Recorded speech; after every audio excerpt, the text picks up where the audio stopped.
often with a nice little dollop of fertilizer. Huh, convenient. Very. Others hitchhike think of burrs sticking to fur or feathers. That's epizoochory.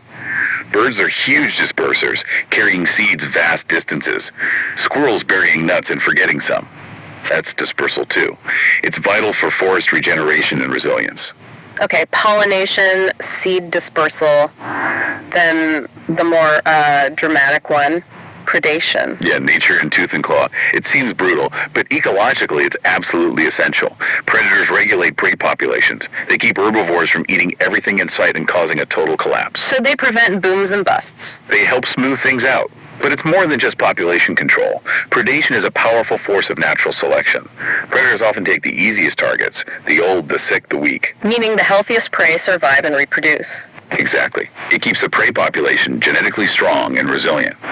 And as we saw with the wolves, predators can structure entire ecosystems through those behavioral changes in their prey. Their presence promotes complexity. Their absence can lead to simplification and degradation. Okay.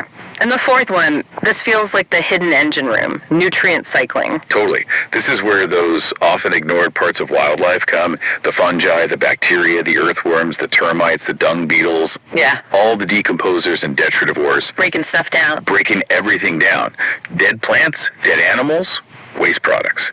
They take that complex organic matter and decompose it back into simple inorganic nutrients. Nitrogen, phosphorus, carbon, potassium that plants can then absorb through their roots. So they're recycling the building blocks of life. Literally. Without nutrient cycling, dead stuff would just pile up, and the essential elements needed for new growth would be locked away. The soil would become infertile, water quality would decline. The entire productivity of the ecosystem depends on this constant recycling service provided by wildlife. The implication is just huge then. You mess with any one of these four, say, you wipe out pollinators with pesticides or remove predators or damage the soil life that cycles nutrients, you're not just hurting one species. You're destabilizing a fundamental planetary process. Yeah. You're weakening the whole web. Wildlife isn't just living in the environment. It is the active machinery creating and maintaining the environment. Right, and that leads to the idea of habitats themselves, forests, oceans, deserts, wetlands. The sources call them complex ecosystems where everything is tightly interdependent. Yeah, the living parts, the biotic factors, and the non-living parts, the abiotic factors like temperature, water, sunlight, soil type, they're locked in this constant interplay. The abiotic conditions determine who can live there. But then the biotic community, the life itself, modifies those abiotic conditions. Think of a forest canopy creating shade, changing the temperature and humidity below it, or earthworms aerating the soil, changing its structure. It's a feedback loop. Constant feedback. And the sources give great examples of how the stability of these habitats, maintained by wildlife doing its job, directly benefits us. Take coral reefs. We know they're full of fish biodiversity hotspots. Yes, but crucially, they also protect coastlines and support human livelihoods. That massive, complex, hard structure built by tiny coral animals acts like a natural seawall. A breakwater. A highly effective one. It absorbs and dissipates wave energy, especially during storms or even tsunamis. It provides vital coastal defense, protecting communities, infrastructure, and economies. That's a multi-billion-dollar ecosystem service provided for free by wildlife. Wow, okay. And grasslands. Yeah. Often overlooked, maybe seen as just empty plains. Far from empty. Ecologically, they're powerhouses, especially for regulating carbon levels. Carbon storage. How? Not so much in the grass you see above ground, but in the incredibly dense, deep root systems below ground. Places like the North American prairies or African savannas store enormous amounts of carbon in their soils, locked away by those roots. So they help fight climate change. Hugely important carbon sinks. And they do this while supporting massive herds of grazing animals, bison, wildebeest, antelope, whose grazing and movement actually help maintain the health and carbon storing capacity of the grassland. It just reinforces that point again. Wildlife isn't separate from our interests. It is the infrastructure providing climate regulation, food production, coastal safety. Okay, so we've built this picture of wildlife as this incredibly sophisticated, essential machinery running the planet. But now we have to face the fact that this machinery is under, well, the sources use the word unprecedented threat. And that word is chosen carefully. Unprecedented. It means the speed and the scale of the pressures wildlife faces today, driven by human activities, are unlike anything in recent geological history. Evolution can't keep up. Natural cycles are being overwhelmed. The sources break these threats down into four main categories, right? All human-driven. Yes. First, and maybe the most obvious, is habitat destruction. Just the physical elimination or degradation of the places where wildlife lives. Driven by Deforestation is a huge one, clearing forests for timber, cattle ranching, palm oil plantations, you name it. And then there's urbanization cities, expanding roads, infrastructure, just paving over, draining, or fragmenting natural habitats. We're literally shrinking the space available for wildlife. Okay, number 2, climate change.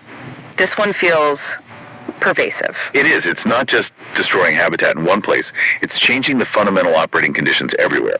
Rising temperatures, changing rainfall patterns, ocean acidification, more frequent extreme weather like droughts, floods, intense storms.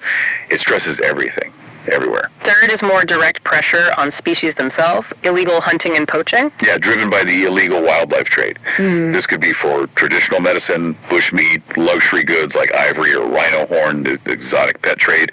It targets specific species, often the emblematic ones or those with high commercial value, and can wipe out populations very quickly. And number 4, another pervasive one, pollution. This is the silent killer. Chemical pollution from agriculture and industry running into rivers and oceans, plastic waste choking marine life and breaking down into microplastics, air pollution causing acid rain. It poisons habitats, disrupts biological processes, and weakens wildlife, making it more vulnerable to everything else. So those are the drivers. But what are the consequences for the system? It's not just fewer animals, right? It's about how the whole web starts to fray, like ecosystem fragmentation. What does that really do? Fragmentation is when a large, continuous habitat, like a big forest, gets chopped up into smaller, isolated patches by roads, farms, or developments. Imagine smashing a dinner plate. Okay. Those patches become like islands. And for the wildlife stuck on those islands, it causes huge problems.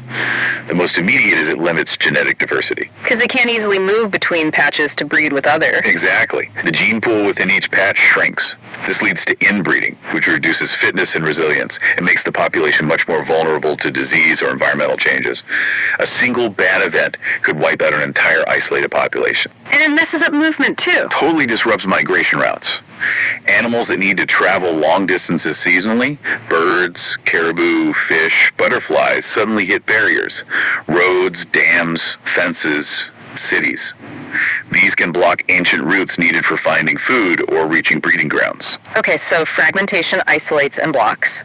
Then you add temperature effects from climate change on top of that. The sources say it messes with basic biological functions. Yes, critically. One of the biggest impacts is causing what scientists call phenological mismatch. Phenological mismatch. Sounds technical. It just means timing mismatches. Phenology is the study of the timing of natural events, like when flowers bloom, when insects emerge, when birds migrate or breed. These are often triggered by environmental cues like temperature or day length. And climate change is messing up the cues. It's changing the timing, especially temperature cues. So, for example, plants might flower earlier because of warmer springs, but the insects that pollinate them might rely on day length, so they emerge the normal time and miss the flowers. Or the other way around. Yeah. A really common example is with birds and insects. Many migratory birds time their arrival at their breeding grounds to coincide perfectly